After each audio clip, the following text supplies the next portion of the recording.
श्रीवेङ्कटार्यतनयं तत्पादकमलाश्रयं वादूलान्नवपूर्णेन्दुं रामानुजगुरुं भजे। नीलातुङ्गस्तनगिरितटी सुप्तमुक्तोऽप्यकृष्णं पारात्यं स्वं श्रुतिसदशिरसिद्धमध्यापयन्ति सोच्छिष्टायां सृजनिगलितं या बलाकृत्य पुङ्क्ते कोदादस्यै नम इदमिदं भूय एवास्तु भूयः। அஞ்சுகுடிக்கொரு சந்ததியாய் ஆழ்வார்கள் தஞ்சையலை விஞ்சி நிற்கும் தன்மையளாய் பிஞ்சாய் பழுத்தாளை ஆண்டாளை பத்தியுடன் நாளும் பழுத்தாய் மனமே மகிழ்ந்து. ஸ்ரீமதே ராமானுஜாய நமஹ. நோற்று சுவர்க்கம் புகுகின்ற அம்மனாய் ஒரு முக்கியமான அற்புதமான பாசுரம் ஆண்டாள் நமக்கு அருள் செய்துள்ளாள். ஏன் இது ரொம்ப முக்கியமா இருக்கு அப்படின்னா, எம்பெருமான் இந்த லீலா விபூதியில் பலவித அவதாரங்களை எடுக்கின்றான். 10 அவதாரங்கள் நாம ரொம்ப முக்கியமா பேசணும். அஜாயமானோ பகுதா விஜாயத்தேன்னு அவன் எடுக்கக்கூடிய அவதாரங்களாவது கணக்கற்றது. ஆயிரக்கணக்கான அவதாரங்களை எடுக்கின்றான் எம்பெருமான். பிறப்பில் பல்பிறவி பெருமான் ஆழ்வாரும் அவனுடைய பல்பிறப்பை, பலவிதமான பிறப்பை எடுத்துரைக்கின்றார். எம்பெருமான் பல அவதாரங்களை எடுக்கின்றான். ஏன் எடுக்கின்றான் அப்படிங்கிற ஒரு காரணம் எழது. எதற்காக எம்பெருமான் அவதாரங்களை எடுக்க வேண்டும்? பற்பல காரணங்கள் இருந்தாலும் எம்பெருமானின் அவதாரத்திற்கு மிகவும் தூண்டுகோலாக இருப்பது ஒன்று. அந்த ஒன்று என்ன அப்படிங்கிறத நம்முடைய ராமானுஜர் அழகாக தன்னுடைய பாஷ்யத்தில் விளக்கினார். எல்லாருக்கும் தெரிஞ்ச ஒரு ஸ்லோகம், பரித்ராணாய சாதூனாம் விநாசாய சதுஷ்கிருதாம் தர்ம சம்சாபனார்த்தாய சம்பவாமி யுகே யுகே. எம்பெருமான் அவதாரம் பண்ணுகின்றார் சாதுக்களை ரட்சிப்பதற்கும், விநாசங்களை அதாவது எதிரிகளை அழிப்பதற்கும், தர்மத்தை நிலைநாட்டுவதற்கும் அப்படின்னு இந்த வாக்கியங்கள் நமக்கு எடுத்துரைக்கின்றன. அப்போ அவதாரத்துக்கு நோக்கம் இந்த 3 அப்படின்னு நோக்கும்போது, ஆனா இதையெல்லாம் கூடவே வந்தது மற்றவையெல்லாம். ஆனா முக்கியமான ஒண்ணு என்ன அப்படிங்கிறத நம்முடைய ராமானுஜர் எடுத்து சொல்றார். தீயவர்களை அழித்து நல்லோர்களை காப்பதுதான், அதுலயும் அந்த அடியவர்களை காப்பதுன்னு இருக்கு இல்லையா, அதுதான் மிக மிக முக்கியம். அதற்காகத்தான் இங்கு எம்பெருமான் பல அவதாரங்களை செய்தான். அப்போ எம்பெருமானுடைய அவதார நோக்கமானது ரொம்ப தெளிவா தெரியறது, அடியவர்களை காத்தல். எல்லாருக்கும் தெரிஞ்ச ஒரு சரித்திரம் கஜேந்திர மோட்சம். அந்த கஜேந்திர மோட்சத்தை எடுத்துக்கொண்டால், முதலையானது அந்த கஜேந்திரனின் காலை பிடித்து கொண்டது. பிடிச்சுட்டு கஜேந்திரன் போராடுறான். பலவித போராட்டங்கள், பல யுகங்கள், பல வருடங்கள், ஆயிரக்கணக்கான வருடங்கள் போராடி பார்க்கறது. ஆனா முடியவே இல்லை. முதலையோட பலமும் சமமாக இருக்கிறது. கடைசியாதான் இது என்னால் முடியாது, இது இந்த மாதிரி வெற்றி கொள்ளுவது என்னால் முடியாது, இந்த முதலையிடம் வெற்றி கொள்வதுன்றது என்னால் முடியவே முடியாது. அப்போ நான் யாரை யாரை யாரை நம்ப முடியும்? யார் என்னை விடுவிக்க முடியும்? அவன்தான் ஆதி மூலம். இந்த உலகத்திற்கெல்லாம் யார் முக்கிய காரணனாக இருக்கின்றானோ அந்த காரணனான ஹரியை நான் அழைக்கின்றேன். ஹரியின் கூப்பிட்டது. அந்த யார் இந்த சேதனா சேதனங்கள் எங்கிருந்து தோன்றிதோ, சித்த அச்சித் எல்லாம் தோன்றித்தோ, இந்த ஆதி பீஜமாக, ஆதி மூலமாக, இந்த உலகத்தை உற்பத்தியின் மூலமாக இருக்கக்கூடியவனோ அவனுக்கு நமஸ்காரம், அவனே என்னை காக்க வேண்டும் அப்படின்னு சொன்ன உடனே எம்பெருமான் ஓடோடி வந்தான். ஓடி தன்னுடைய சக்கரங்களால் அந்த முதலையினை வீழ்த்தினான், கஜேந்திரனை மீட்டான். இந்த சரித்திரம் எல்லாருக்கும் தெரிஞ்சதுதான். ஏன் எம்பெருமான் ஓடி வர வேண்டும்? வைகுண்டத்திலிருந்து அவன் சக்கராயுதத்தை ஏவி இருக்கலாமே. அங்கிருந்து ஏவி இருந்தாவே சக்கராயுதம் இந்த முதலையை அழித்து கஜேந்திரனை காத்திருக்குமே. பண்ணலையே, ஏன் எம்பெருமான் ஓடி வரணும்? அவன் சங்கல்பத்தினாலேயே எல்லாம் நடக்கின்றது. அவன் சங்கல்பித்தாவே போதும், இந்த முதலை விழுந்து விட வேண்டும் அப்படின்னு சங்கல்பித்தாவே போதும், அந்த முதலை இறந்து போயிருக்கும், கஜேந்திரன் காப்பாற்றப்பட்டிருப்பான். ஆனா அதையும் எம்பெருமான் பண்ணவில்லை. ஏன் ஓடி வந்தார் அப்படின்னா, தன்னுடைய அன்பு அவன் மீது காட்டக்கூடிய அந்த அன்பினை எப்படி வெளிப்படுத்துவது? அங்க வைகுண்டத்திலிருந்து வெளிப்படுத்த முடியுமா? நான் அன்பா இருக்கிறேன் உங்ககிட்ட, நான் தான் உன்னை இது பண்ணுறேன்னு பண்ண முடியாதே. அந்த அன்பிற்காக அடியவர்களை காக்க வேண்டும் அப்படின்றது, அந்த அன்பை வெளிப்படுத்துவதற்காக எம்பெருமான் அவன் விரைந்து வந்து அந்த முதலையினை மாய்த்து கஜேந்திரனை காப்பாற்றினான். இப்போ ராமானுஜர் சொன்ன மாதிரி அவர் விளக்கி கொடுத்தால் போல் என்ன, ஒவ்வொரு அவதாரத்திற்கும் காரணம், முக்கிய காரணம், மூல காரணம் சாது சம்ரட்சணம், அடியவர்களை காத்தல் அப்படிங்கிற அந்த சாது சம்ரட்சணம் தான் முக்கியமான காரணமா இருக்கு. எம்பெருமான் மீதியெல்லாம் ராவணாதிகள்லாம் அழிக்கிறாரே அப்படின்னா, எப்படி விட்டில் பூச்சிகள் போல் தானாகவே வந்து அவர்கள் விழுகிறார்கள். எம்பெருமான் அவளை அழிக்கணும்னு அந்த அவதாரமும் எடுக்கல. அடியவர்களை காக்க வேண்டும். கும்பகர்ணனை வதைக்கணும்னு வரல, அவனா வந்து விழணும். அடியவர்களை காப்பதற்காக எம்பெருமான் அவதாரம் எடுத்தார் அப்படிங்கிறது தெள்ள தெளிவாக தெரிகிறது. அப்போ இந்த பாசுரத்துல என்ன அப்படின்னா, இந்த பாசுரத்தில் 5வதாக எழுப்ப போகின்றாள் ஆண்டாள். அந்த பெண்ணானவள் எம்பெருமானை அனுபவிக்கக்கூடியவளாக இருக்கின்றாள். கண்ணன் எம்பெருமானுடைய திருமாளிகைக்கு பக்கத்து திருமாளிகையாக இருக்கின்றது அவருடைய இல்லம். அவள் தன்னுடைய இல்லத்தில் தனி அறையில் உறங்குகின்றாள்.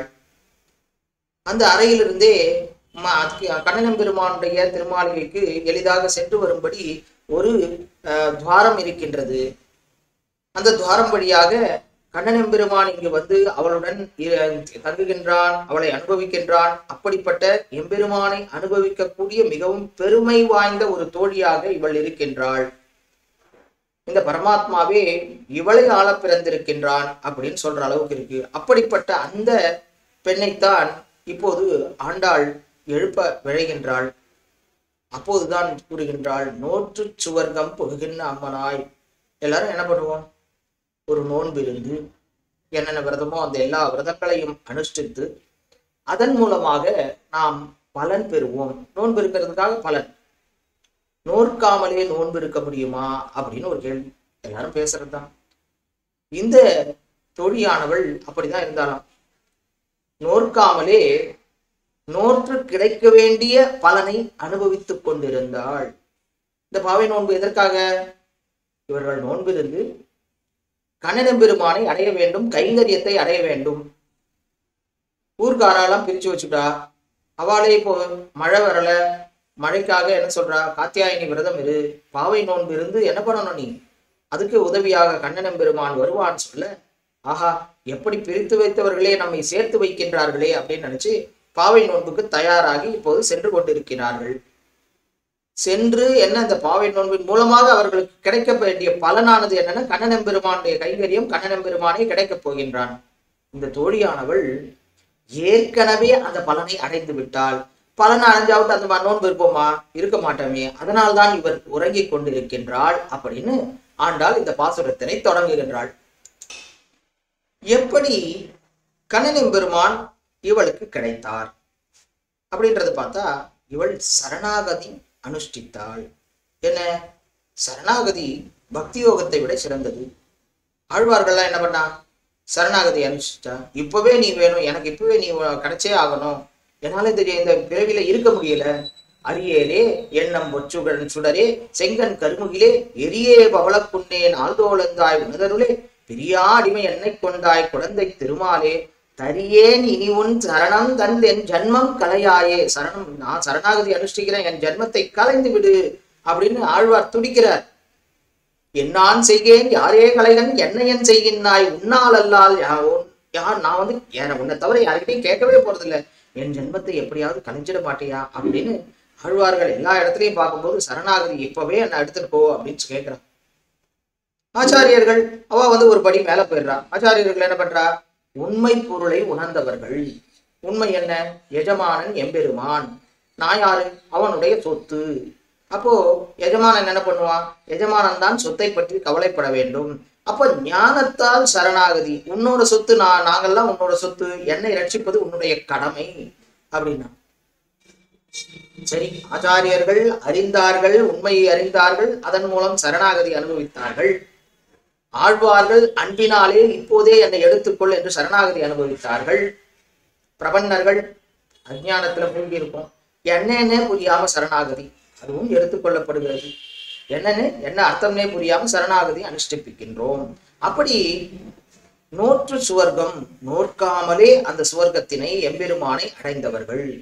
இங்கு சுவர்க்கம் அப்படிங்கிற ஒரு வார்த்தை வருது. சுவர்க்கம்னா இங்கு பாவ புண்ணியங்களுக்காக நமக்கு கிடைக்கக்கூடிய அந்த சுவர்க்கமானா இல்லை, எம்பெருமானை அடைகள். அப்போ சுவர்க்கம்னா என்ன, நரகம்னா என்ன அப்படிங்கிற ஒரு கேள்வி எழுது. சொர்க்கம் என்ன, நரகம் என்ன? ஒரு சமயம்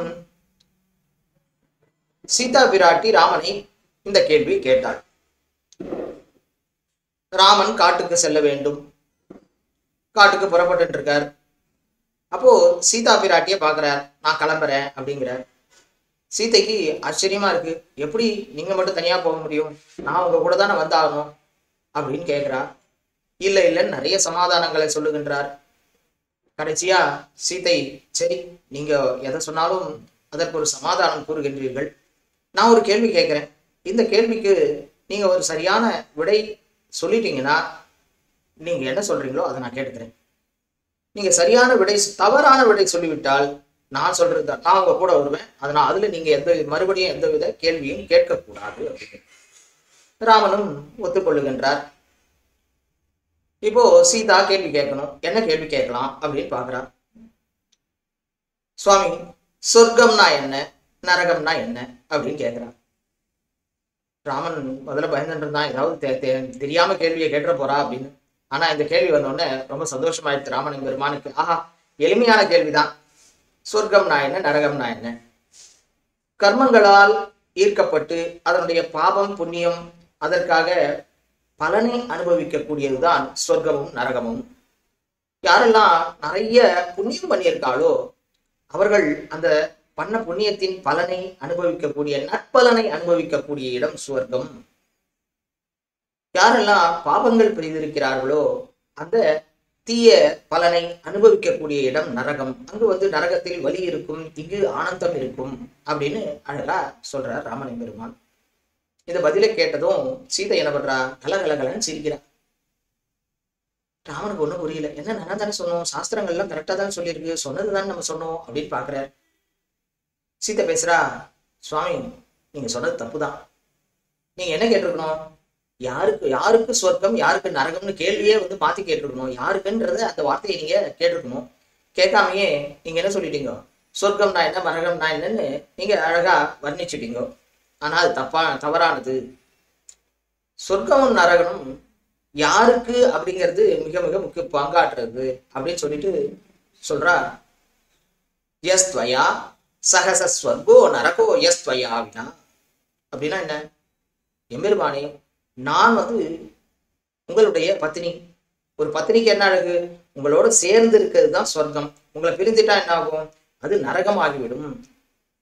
உங்களை பிரிஞ்சு இருக்கிறது நரகம் அப்படின்னு அழகா சொல்லி, அதுதான் அப்போ சொர்க்கம்னா யாரு, நரகம்னா யாருக்குன்றது முதல்ல யாருக்கு அப்படிங்கிறது மிக மிக முக்கியம். ஏன் முக்கியம்னா, ஒரு பசியால வாடின்னு இருக்கான், ரொம்ப நாள் சாப்பிடவே இல்லை, 2-3 நாள் சாப்பிடல, அவனுக்கு கொஞ்சம் பழைய சாதமே கொடுத்தா என்ன ஆகும், ஆஹா சொர்க்கமா இருக்கு, அது சாப்பிட்டோன்னா அவனுக்கு ரொம்ப ஆனந்தம் வந்துடுறது. அப்போ சொர்க்கமும் நரகமும் யாருக்கு என்பது மிக மிக முக்கியம். அதனால நீங்க தோத்துட்டீங்கோ அப்படின்னு சொல்லிட்டு சீதை ராமனுடன் புறப்பட்டாள் என்கிறது சரித்திரம். இந்த சொர்க்கமோ நரகமோ, சொர்க்கமோ முதலில் சொர்க்கமோ எம்பெருமானை அடைவதற்கு தடையாக இருக்குமாயின் அதுவே வேண்டாம் அப்படிங்கிறார் ஞானிகள்லாம். ஒரு வாக்கியம் சொல்றது, ஒரு ஞானிக்கு தேவேந்திர பதவியே கொடுத்தாலும் அதை என்ன நினைக்கிறான்னா, எம்பெருமானை அடைவதற்கு அது இடையூறு அப்படிங்கிறான். தேவேந்திர பதவி தானே உயர்ந்த பதவி அப்படின்னு ஏற்றுக்கொள்வதில்லை. தஸ்யாந்தராயோ மைத்ரேய தேவாந்திரத்வாதி கம்பலம். அது என்ன மாதிரி ஒரு தாழ்ந்த பலனா அவர் நினைக்கிறான், இடையூறா நினைக்கிறான். எது, மைத்ரேய முனிவர்கிட்ட சொல்றான், அந்த மாதிரி ஒரு இந்திர பதவியே எனக்கு கிடைச்சாலும் வேண்டாம். அது என்னது, எம்பெருமானை அடைவதற்கு தடையாக இருக்கின்றது, இடையூறாக இருக்கின்றது. அப்போ சொர்க்கம் எந்த பகவானை நினைக்கும் போது இடையூறாக இருக்கின்றதோ, யவனத்தில் ஈடுபட்ட மனசை உடையவனுக்கு பிரம்மலோகம் மிகச் சிறிதாக இருக்கு, ரொம்ப சின்னதா இருக்கு, கம்பளம் ரொம்ப சின்னது அது அப்படின்னு விஷ்ணு புராணம் நமக்கு அழகாக காட்டுகிறது. அடுத்ததாக நோற்று சுவர்க்கம் புகுகின்ற அம்மனாய், அப்படி நோற்காமலே நோன்பின் பயனை அனுபவித்துக் கொண்டிருக்கக்கூடிய தலைவியே, அம்மனாய்னா தலைவியே, எங்கள் தலைவர், மாற்றமும் தாராரோ வாசல் திறவாதார், நீ ஒரு வார்த்தை கூட பேச மாட்டியா அப்படின்னு கேட்கின்றாள். இத்தனை தோழிகள் வெளியில வந்து கூப்பிட்டு இருக்கோம், நீ பதிலே சொல்ல மாட்டேங்கிறியே, ஒரு வார்த்தை கூட பேச மாட்டேங்கிறியே. என்னன்னா எம்பெருமானை அனுபவித்துக் கொண்டு அவள் எதுவுமே பேசல, அமைதியா இருக்கா. என்ன அதாவது பிராட்டியை போலே பேச்சற்று எம்பெருமானை அனுபவித்துக் கொண்டு அவள் பேச்சற்று கிடக்கின்றாள். அப்பதான் சொல்றா, மாற்றமும் தாராரோ வாசல் திறவாதார், இவள் வாசலை திறக்காவிட்டாலும் பரவாயில்ல, ஏதாவது பேசக்கூடாதா, பேசினா எங்களுக்கு காதல இனிமையான குரலாவது விழுமே அப்படின்னு வெளியில இருக்கக்கூடிய இந்த தோழிகள் சொல்லுகின்றார்கள். நீ என்ன பண்றன்னா, கண்ணனை பெருமானை எங்களுக்கு தராமல் நீயே அனுபவித்துக் கொண்டிருக்கின்றாய்.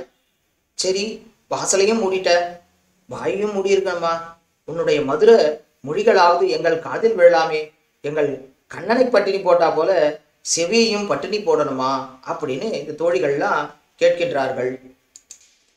பாவினி என்னொன்னு சொல்லாய் பாவியேன் பக்கத்தவே அப்படின்னு சொல்ற மாதிரி ஒரு வார்த்தையாவது நீ பேசக்கூடாதா, வார்த்தையும் பேசாமல் இருக்கின்றாயே அப்படின்னு மாற்றமும் தாராரோ வாசல் திறவாதார் அப்படின்னு ஆண்டாள் இப்போ இங்கு குறிப்பிடுகின்றார். இப்போ உள்ள இருந்து அந்த தோழி பேசுகின்றார், நீங்கெல்லாம் பழிசொல் பேசாதீங்க, என்ன பேசுறீங்க இப்படி, இங்க கண்ணன் இருக்கிறான், கண்ணன் இல்லையே, நாற்றத்துழாய்மொழி நாராயணன் அங்க இல்லையேன்னு சொன்ன உடனே இங்க வெளியில இருக்கக்கூடிய பெண்கள் சொல்லுகிறார், அழகா வாசனை வருதே, என்ன வாசனை, நாற்றத்துழாய்மொழி, எம்பெருமான் தலையில் சூட்டி கொண்டுள்ள அந்த துளசி திருத்துழாவை அந்த வாசனை இப்போதும் கமழ்ந்து கொண்டிருக்கின்றதே அப்படின்னு இந்த தோழிகள் சொல்லுகின்றார்.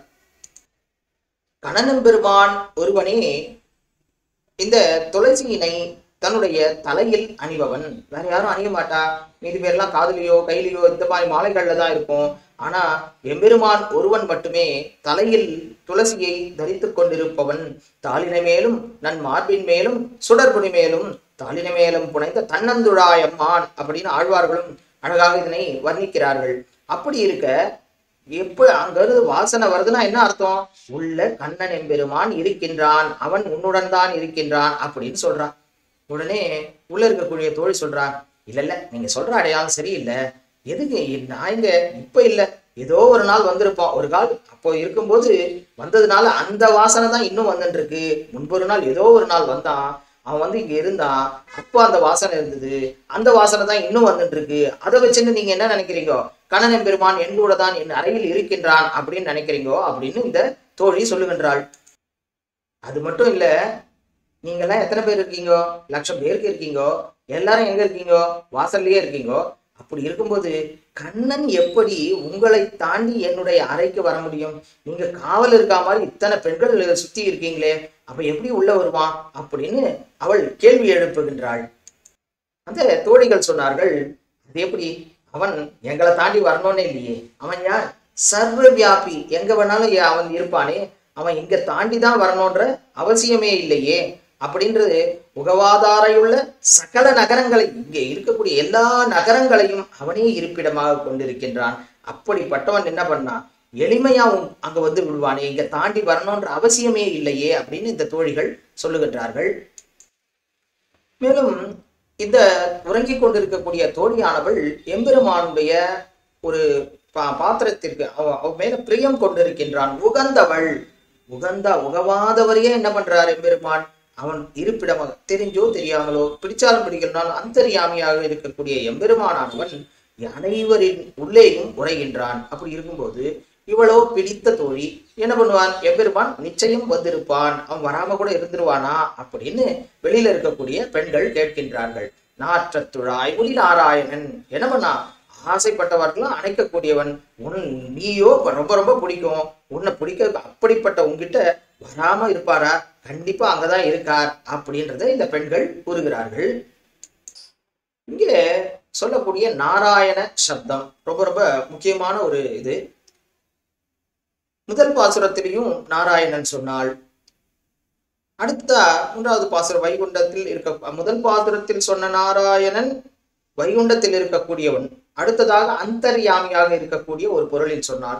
இங்கும் அவனுடைய குணங்களை சொல்லுகின்றான். அவன் எங்கும் நிறைந்துள்ளான், எங்கும் உளன் கண்ணன் அப்படிங்கிற அந்த குணத்தினை இப்போது இந்த தோழிகள் இந்த நாராயண அந்த சப்தத்தில் மூலமாக தெரிவிக்கின்றார்கள்.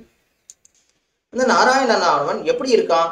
அழியாத கல்யாண குணங்களுடன், அழியாத பொருள்கள், அழியாத சக்திகள் எங்க இருக்கிறான்? திடவிசும் வெறிவெளி நீர் நிலம் மிசை படர் பொருள் முழுவதுமாய் அவை தோறும் உடல் மிசை உயிரென கரந்தெங்கும் பரந்துளன், எல்லா இடத்திலையும் நிறைந்திருக்கக்கூடியவனாக இருக்கின்றான்.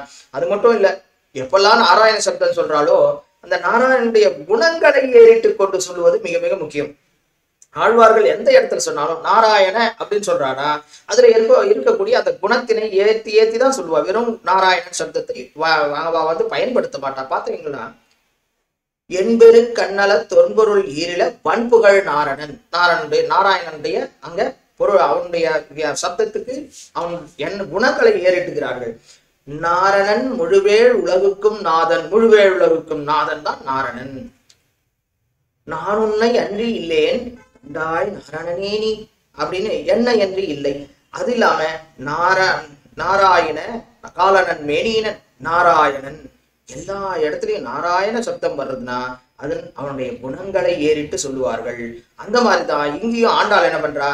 அவனுடைய குணத்தை ஏறிட்டு கொண்டு நாற்றத்துடாய்முடி நாராயண் அப்படின்னு நாராயண சப்தத்துக்கு அந்த அவனுடைய கமழக்கூடிய வாசனையை ஏறிட்டு கூறுகின்றாள். அடுத்ததா நம் மால். யாரு?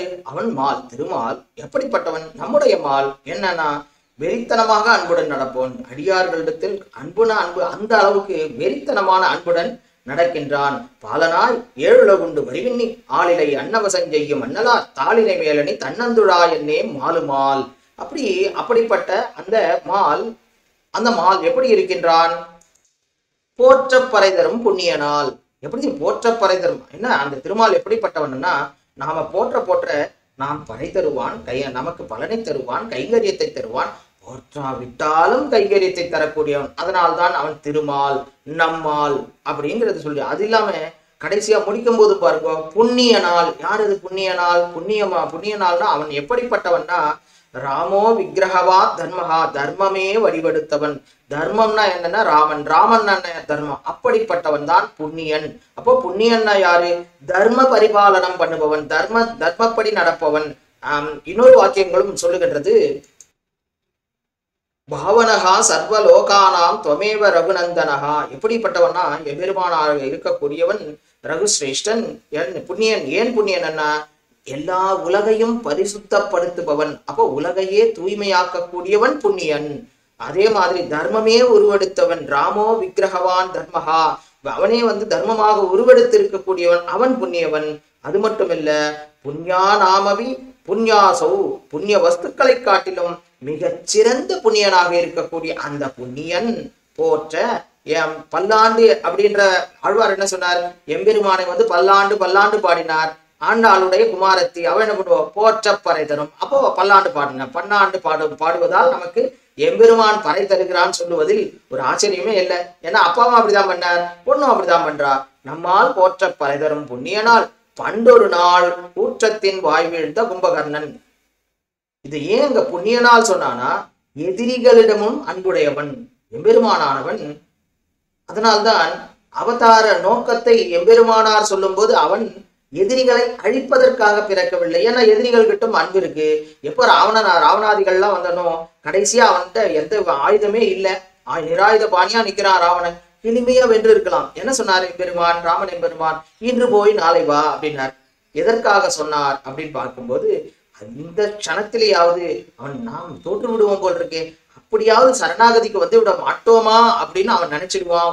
ஒரு கணம் ஒரு சதவீதம் அவன் திருந்தி விடுவதற்கு வாய்ப்பு இருக்கிறது அப்படிங்கிறதுக்காக தான் இன்று போய் நாளை வா. அப்படி எதிரிகளிடமும் மிகவும் அன்பு கொண்ட அப்படிப்பட்ட அந்த புண்ணியன், அப்படிப்பட்டவன் என்ன பண்ணா, நீ இப்படி தூங்கிட்டு இருக்க, ஏன் தூங்கிட்டு இருக்க, பண்டொரு நாள் முன்னொரு காலத்தில் கூற்றத்தின் வாய் வீழ்ந்த கும்பகர்ணனும், கூற்றத்தின் வாய் வீழ்ந்த கும்பகர்ணனும். அழகா ஆண்டாள் இங்கு வார்த்தையை பிரயோகப்படுத்துகின்றார் பாருங்க. எப்படி வாய் வீழ்ந்த, அவர் இப்ப எம்பெருமான் போய் அந்த கும்பகர்ணனை அழிக்கவில்லை, அவன் தானாக விழுந்து கொண்டான். எப்படி ஒரு விளக்கு எரிஞ்சுட்டு இருக்கு, அந்த விளக்கு எரிஞ்சுட்டு இருக்கும் பூச்சிகள்லாம் என்ன பண்ணும், இந்த விளக்கு போய் நான் அவங்களெல்லாம் சுட போறேன்னு சொல்லுமா, இல்ல, அது பாட்டுல விளக்கு எரிஞ்சுட்டு இருக்கும். அந்த பூச்சிகள்லாம் என்ன பண்ணும், தானா வெளிச்சத்தால் கவரப்பட்டு அதுவே அந்த விளக்குல விழுந்து தன்னை மாய்த்து கொள்ளும். அந்த மாதிரி இந்த கும்பகர்ணாதிகள்லாம் என்ன பண்றா, அவளா வரா. எம்பெருமான் அவதார நோக்கம் அடியவர்களை ரட்சிப்பது, விபீஷ்ணாதிகளை ரட்சிப்பதற்காக அவர் அவதாரம் எடுத்தார். ஆனா என்னாச்சு, இப்போ கும்பகர்ணன்லாம் தானா அதுல அவரிடத்தில் அவருடைய கூற்றத்தின் வாய் விழுந்த, அவருடைய வாயில் தானாகவே விழுந்து விடுகின்றார்கள் கும்பகர்ணாதிகள். அப்படிங்கிறத இங்கு ஆண்டாள் அழகாக நமக்கு காட்டுகின்றாள்.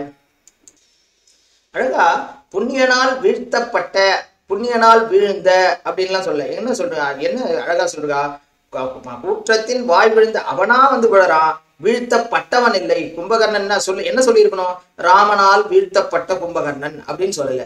கும்பகர்ணன் அவனுடைய அம்புக்கு விழுந்து விட்டான், தானா விழுந்துட்டான். எம்பெருமான் அவனை வதம் பண்ணணும்ன்ற எண்ணமே இல்லை. அவதார நோக்கம் என்ன, அடியவர்களுக்கு நான் அவர்களை ரட்சிக்க வேண்டும், அப்படிதான் அவதார நோக்கம். அப்ப நோக்கம் இருக்கும்போது கும்பகர்ணன் தானாக அவருடைய அம்பில் விழுந்து மாண்டொழிந்தான். அப்படிங்கிறது தான் ஆண்டாளுக்கு அழகாக அர்த்தம் துணிக்க கூறுகின்றாள். கும்பகர்ணன் எப்படி இருந்தான், 6 மாசம் தூங்குவான், 6 மாசம் விழிச்சுட்டு இருப்பான். அப்படிப்பட்ட அவன், உனக்கும் அவனுக்கு ஏதோ போட்டி வந்தா போல் இருக்கு. அந்த போட்டியில என்ன பண்ணா, கடைசியா என்ன பண்ண, நீ அவன் தோத்து போயிட்டான். தோத்த உடனே மொத்தத்தையும் உங்ககிட்ட கொடுத்துட்டான், அந்த தூக்கம் ஃபுல்லா உங்ககிட்டயே கொடுத்துட்டான் போல் இருக்கு. அதனால்தான் நீ இன்னும் தூங்கிட்டே இருக்கியே. அக்க என்னாச்சு, அவள் ஒருத்தியை பிரிக்க துணை செய்தான். கும்பகர்ணன் எம்பெருமானையும் பிராட்டியும் பிரிக்க துணை செய்தான். இங்க என்ன பண்ற, நீ எங்க எல்லாரையும் எம்பெருமான் கிட்ட இருந்து பிரிச்சு நீ மட்டும் வச்சுட்டு நீ தூங்குற மாதிரி தனியா இருக்கியே. இவ்வளவு அழகாக அற்புதமாக ஆண்டாள் கையாளுகின்றாள். அங்கு சீதையையும் எம்பெருமானையும் பிரிப்பதற்காக அவன் துணை நின்றான் கும்பகர்ணன் என்பவன். நீ துணை பண்றதோ என்ன, இந்த ஊர் முழுவதும் இருக்கக்கூடிய எல்லா ஆட்சிக்குல பெண்களும் இப்போது எம்பெருமானை அடைய வேண்டும், அடைய ஒட்டாமல் நீ என்ன பண்ற, எம்பெருமானை பிடிச்சு வச்சுண்டு நீயும் வராம நீ தனியா அனுபவிச்சுட்டு இருக்கியே அப்படின்னு ஆண்டாள் இது சப்தத்தில் அழகாக நமக்கு காட்டுகின்றான். இந்த இடத்துல இன்னொரு அர்த்தங்களையும் அழகாக பார்க்கலாம். ஒருத்தர் ஒரு அழகான கதை சொல்லுவது உண்டு. ஒரு பெரிய குளம் வெட்டினார். அந்த குளம் வெட்டினவர் என்ன எண்ணத்துக்காக வெட்டினார் அப்படின்னு கேட்டாலாம். கேட்டா அவர் என்ன, நீர்நிலைகளில் அங்க இருக்கக்கூடிய அந்த கிராமங்களில் இருக்கக்கூடிய மக்கள் நீர் பருக வேண்டும். அங்க தண்ணி வரும், மழை பெய்யும், தண்ணி இருக்கும். அந்த தண்ணியெல்லாம் அவ தேவையான அளவு பயன்படுத்தி கொள்வார்கள். அது இல்லாம அங்க இருக்கக்கூடிய கால்நடைகள், அந்த கால்நடைகளும் அழகா அங்க நீர் அருந்தும் அப்படின்றதுக்காக வெட்டினாராம். ஆனா ஒரு சமயம் என்னாச்சு, யாரோ ஒரு நபர் அந்த கிராமத்தில் ஏதோ ஒண்ணு பிடிக்காம தன்னுடைய உயிரை மாய்த்து கொண்டு அங்கு இறந்து விட்டார். அப்ப சொன்னாலாம், என்னென்னத்துக்காக அவர் குளம் வெட்டினார், குளம் அந்த நபர் வெட்டினார், எதற்காக குளம் வெட்டினார் என்றால், அவர் இந்த ஊர் மக்கள் நீர் அருந்த, கால்நடைகள் நீர் அருந்த, யாராவது தற்கொலை செய்து கொள்ள வேண்டுமென்றால் தற்கொலை செய்து கொள்ள அப்படின்னு சொன்னா எப்படி இருக்கு, அந்த மாதிரிதான் இருக்கு இந்த கும்பகர்ணன் பதை. கும்பகர்ணனை போய் ராமன் எம்பெருமான் கும்பகர்ணனை அடித்தான்னா அது உண்மையான பொருளே அன்று. அதுதான் ஆண்டாளுக்கு ரொம்பவும் மிகவும் வாய் வீழ்ந்த அப்படிங்கிற அந்த சப்தத்தில் அழகாக தெரிவிக்கின்றாள். ஏன்னா எம்பெருமானுடைய அவதார நோக்கமானது கும்பகர்ணனையோ ராவணனையோ அழிப்பதற்காக அல்ல. எப்படி ஒரு குளத்துல அவர் குளம் வெட்டினது எதற்காக, நீர் அருந்துவதற்காக. கால்நடைகளும் நாங்குள்ள மக்களும் நீர் அருந்த. ஆனா யாரோ ஒருவன் தற்கொலை செய்து கொண்டான் என்பதற்காக, அந்த குளம் தற்கொலை செய்து கொள்வதற்காக வெட்டப்பட்டதுன்னு சொன்னா எப்படி அபத்தமா இருக்குமோ, அந்த மாதிரி கும்பகர்ணன் ராமனால் வீழ்த்தப்பட்டான் அப்படின்னு சொல்றது அந்த அளவுக்கு அபத்தமாக இருக்கும் என்பதுதான் பெரியோர்கள் நமக்கு அழகாக இந்த காட்டி கொடுக்கிற. அதையே ஆண்டாலும் அழகாக இங்கு அந்த வீழ்ந்த அப்படிங்கிற அந்த சப்தத்தின் மூலமாக நமக்கு தெளிவுபடுத்துகின்றாள். ஆற்ற அனந்தலுடையாய் என்ன பண்ணாலாம், அந்த தோழி சரி எழுந்து வருவோம் அப்படின்ட்டு காத்தால எழுந்தா என்ன பண்ணுவோம், கை காலெல்லாம் மேல தூக்கி அந்த சோம்பேறித்தனத்தை விடுவோம். அப்போ அந்த பெண்ணும் அந்த மாதிரி எழுந்துட்டு என்ன சொல்றாளாம், ஹரிஹரி ஹரிஹரின்னு சொல்லிட்டு இருக்காளாம். சொல்லும்போது இங்கிருந்து பார்க்கறாளாம் யார், இங்க வெளியில இருக்கக்கூடிய தோழிகள் எல்லாம் அந்த ஜன்னல் வழியாக அவளை பார்க்கின்றார்கள். ஆஹா, எழுந்து விட்டாள் இந்த தோழி. அப்பா, நம்ம வந்து மறுபடியும் கண்ணனுடன் நாமும் சேர போகிறோம், அவரும் நம்மளோட வந்து கலக்க போகிறாள். அதனால என்ன பண்றாளாம், அருங்கலமே ஆற்ற அனந்தலுடையாய், அருங்கலமே அப்படிங்கிற அந்த சிரோன்மணியாக விளங்கக்கூடியவளே, தலைவியாக விளங்குபவள் என்றோ நீ நீ என்ன பண்றோம், எங்கள் திரளில் என்னோட இங்க கோஷ்டியில வந்து நீ வந்தாதான் அலங்காரம். ஒரு கோஷ்டி இருக்குன்னா அந்த கோஷ்டி யாரு இருப்பதனால் மின்னும் அப்படின்னா ஒரு தலைவன் அப்படின்னு இருக்கக்கூடியவன், தலைவன் வந்த உடனே மின்னக்கூடியதாக மாறுகின்றது அந்த கோஷ்டி. அந்த மாதிரி நீ யாரு, அருங்கலமே, எப்படி சிரோன்மணியாய் இருக்கக்கூடியவளே, தலைவியானவளே, நீ சீக்கிரமா வா, எழுந்துட்ட, சீக்கிரமா வந்து என்ன பண்ணும், எங்க கோஷ்டியை அலங்காரம் பண்ணு. அருங்கலமே, கிருஷ்ணனின் தலையை தரிக்கவளாய் இருக்கக்கூடியவளே, அப்படிப்பட்ட வல்லமை கொண்டவளே, நீ என்ன பண்ண, தேற்றமாய் வந்து திற. எப்படி வந்து கதவு திறக்கணும் பார்த்து, இப்பதான் எழுந்திருக்க, கண்ணன் பெருமானை அனுபவிச்ச அந்த அந்த மயக்கத்திலேயே இருக்க, அப்படியே வந்து திறந்துடாத, பார்த்து வா. எப்படி இருக்கான் இது, பெரியவர்கள் சொல்லுகின்றார், ஆச்சாரியர்கள்லாம் என்ன சொல்றான்னா, எப்படி அந்த தாரை வந்து கதவை திறந்தா, அது திறக்கும் போது எப்படி இருந்தது, அந்த மாதிரி சுக்ரீவன் ராமனுக்கு பிரதிஜை செய்தான். இந்த மழைக்காலம் முடிந்தவுடன் பிரஜைகளுடன் சீதா பிராட்டியை தேடுவதற்கு அனைவரையும் அனுப்பலாம்னு. வரவே இல்லை. ராமன் எம்பெருமானோ என்ன ஆயிற்று என்று லக்குவணனை, லட்சுமணன் நீ போய் தெரிஞ்சுட்டு வா அப்படின்னு தன்னுடைய தம்பியை அனுப்புகின்றார். அவர் வரும்போது அவருடைய கோபத்தை பார்த்தவொடனே என்ன பண்றதுன்னே தெரியல. அப்போ தாரையானவள் எழுந்து வந்தாள். அவள் எழுந்து வந்த கோலமானது மிகவும் விகாரமாக இருந்தது. அவள் என்ன பண்ணா, அந்த தூங்கி எழுந்தவர்கள் தன்னுடைய ஆடை அணிகலன்களை கூட சரி செய்யாமல் வருவார்களே, அந்த மாதிரி அவள் வந்தாளாம். அப்படி வரும்போது அதை பார்த்த உடனே லக்ஷ்மணன் எதுவும் பண்ணாமல் கீழே குனிந்து கொண்டான். அந்த மாதிரி நீ வந்துடாத, வரும்போது எப்படி வரணுமா, தேற்றமாய் வந்து ஜாக்கிரதையா எல்லாம் சரியாக வந்து எங்கள் கோஷ்டியில் கலந்து விடு அப்படின்னு ஆண்டாள் அவளுக்கு சொல்ல, அந்த தோழியும் இப்போது கலந்து கொண்டாள். 5 தோழிகள் வந்தாகிவிட்டது. இன்னும் ஒரு 5 தோழி எழுப்பணும். அந்த 5 தோழிகளை எப்படி எழுப்பலாம் என்று ஆண்டாள் அடுத்த இல்லம் விரைந்தாள். நாமும் அனுபவிப்போம். ஸ்ரீமதே ராமானுஜாய நமஹா.